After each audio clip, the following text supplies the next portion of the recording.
All right, welcome in. It is the January 30th mailbag. This is a very makeshift edition of the mailbag. We are in Terminal T at Hartsfield International Airport. I am on my layover. I flew here from Mobile. I am going to be going to Boston from here. We wanted to get you a mailbag today. We have a print mailbag going up, so you get a lot more there. That's on the mmqb.com. So we'll start with the first question for the week. This is from Chris Gerard. Do you think the Giants sign a bridge quarterback or start a rookie right away? If it's a bridge quarterback, who do you think that they go after? Chris, that's a good question. They have done a ton of work on all of the college quarterbacks, and not just the guys likely to go in the first round, but guys down the line too. They've had multiple live exposures with high-end executives to go and see Shedeur Sanders, Cam Ward, Jackson Dart. I'm not going to hit all of them here. Jalen Milroe, Carson Beck before he decided to go back, Quinn Ewers, Garrett Nussmeier before he decided to go back. So they've gotten a real good view not only of this year's class, but also what might be out there over the next couple of years to give them some context on the decision that they're going to be making with the pick that they have right now, which I believe is third overall. So what do? Well, I think they continue the process, going through and looking at all of their different options with drafting one either in the first round, the second round, the third round. I think they'll pick one somewhere in the top 100. And then, yes, I think that they look at the idea of bringing in a veteran quarterback who can hold the fort. Kirk Cousins could be a possibility for them. Russell Wilson visited with them last year.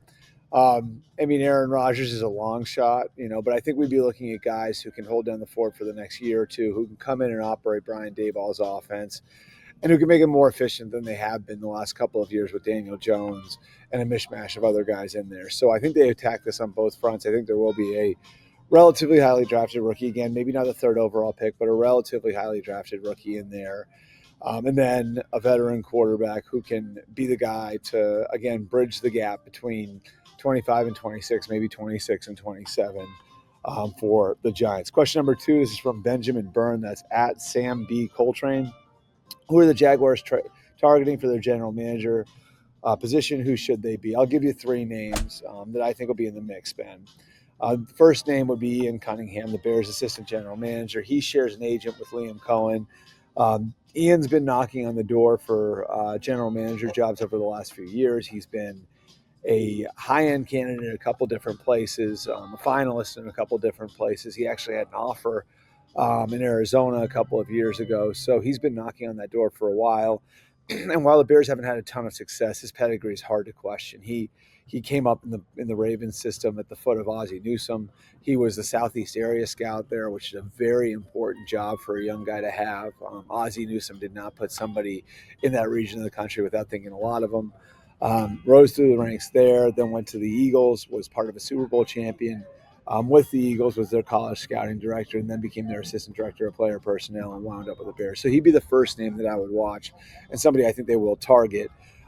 The second name would be John Robinson, the former Titans general manager. I think J-Rob has a shot at this job. I think if you want a guy who knows the division, who understands the dynamics of a market like Jacksonville, who's really strong on the college side and has a good track record of setting up a department and leading, I think John Robinson would be a strong candidate, and I think he will be in the mix for the job. And then the third guy I would look at would be Ethan Waugh, who is their assistant general manager, their interim general manager right now. I think Ethan would have had a better shot at this job if it had been Robert Saleh as the head coach and not Liam Cohen. But nonetheless, I think that they appreciate the work that Ethan's done the last couple of years there, and at least will kick the tires on him. So I'm not saying those are the only 3, but those would be 3 to watch for the Jaguars job. Again, Bears assistant general manager Ian Cunningham. You'd have ex-Titans general manager John Robinson, and then their assistant general manager and interim general manager right now, Ethan Waugh. Our third question, this is from Live Bet Larry. Who was the most impressive player in Mobile? I'll give you a few names. It's not really my job to evaluate. I go to Mobile to gather information and see people and network and all of that different stuff. So I'd be better off leaving that question to the Todd McShays and the Daniel Jeremiahs and the Charles Davises, all those guys that do such a great job covering the draft. Field Yates, my buddy, who's doing it now, Matt Miller over at ESPN. some of the names that I did hear, some buzz on Walker, Deion Walker, the defensive tackle from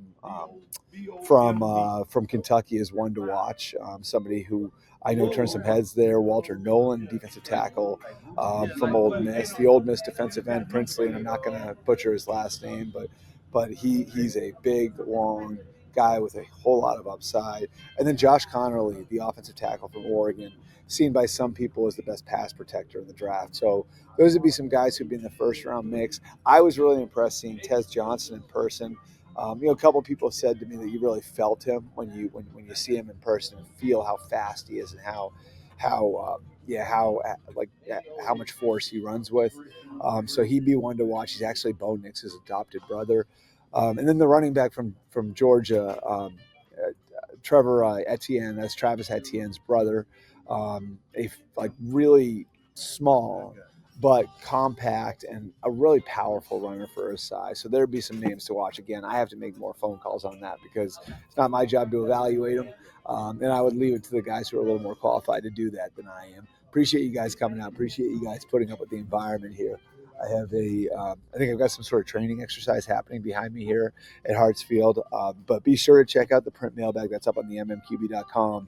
And again, we will be live with you all week next week from New Orleans. We'll have everything Chiefs, everything Eagles, all the content you could possibly want. Keep it here again on si.com, on the mmqb.com, and here on our video channels. Super Bowl 59 now, just 10 days away, and we'll be in New Orleans just 3 days from now.